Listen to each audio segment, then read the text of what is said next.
Have you ever sat down to write a riff, and after an hour, all you've got is maybe just a couple of decent notes? Or worse, nothing but a bunch of random garbage that feels like a riff, but when you play it back, it's just not it. In this video, I'm going to break down how to consistently write great riffs, even if you've struggled in the past, by using a simple framework that works every time.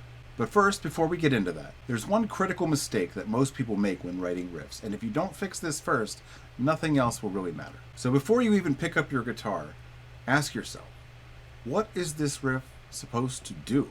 See, a lot of people start by just noodling around until something sounds good, and that can work sometimes, but great riffs have a purpose in the song.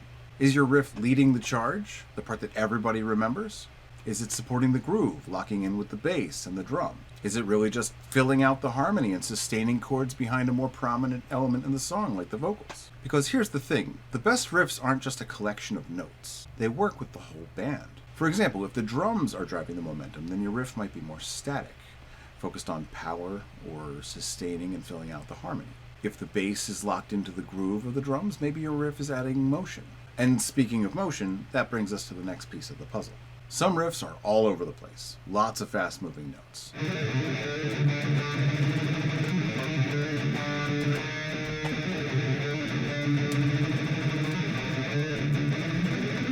Others are simpler, maybe just a few sustained, repeated notes, but they feel massive.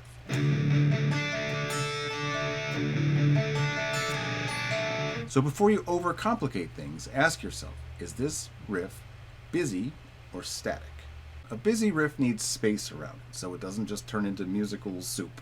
A static riff needs power. It thrives on tone, phrasing, and groove. And this is where the main ingredients of a riff come into play.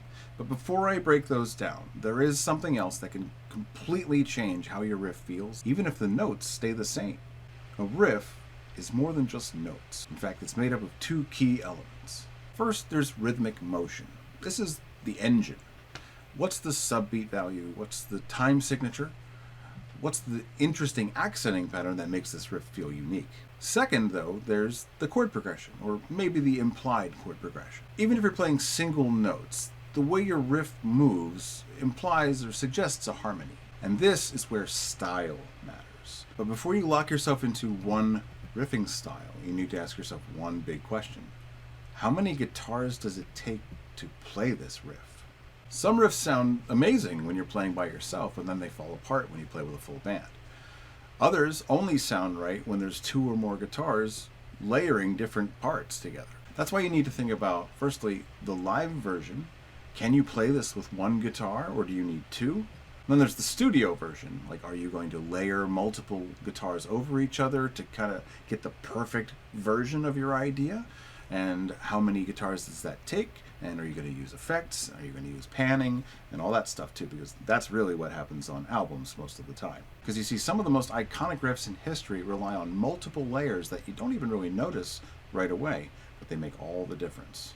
And if you're not sure how to craft the right riffing style for your song, well, I've got an entire tool inside of Guitar Practice Tools that demonstrates 19 different riffing styles, so you can find exactly the sound you're after and how to make it. And speaking of finding the right sound, this Thursday I'm breaking all of this down in a live coaching call and actually demonstrating these riffing styles in action. So if you want to see exactly how this works and get real hands-on guidance for your own riff writing, join the Total Artist Development System call this coming Thursday. Just be sure to check the link in the description to join us before the deadline. If the call already happened by the time you see this, don't worry. The full replay is always available for VIP members inside the Shred Mentor Patreon. Either way, though, if you've ever felt stuck or inconsistent writing riffs, this is your chance to finally fix that. See you there.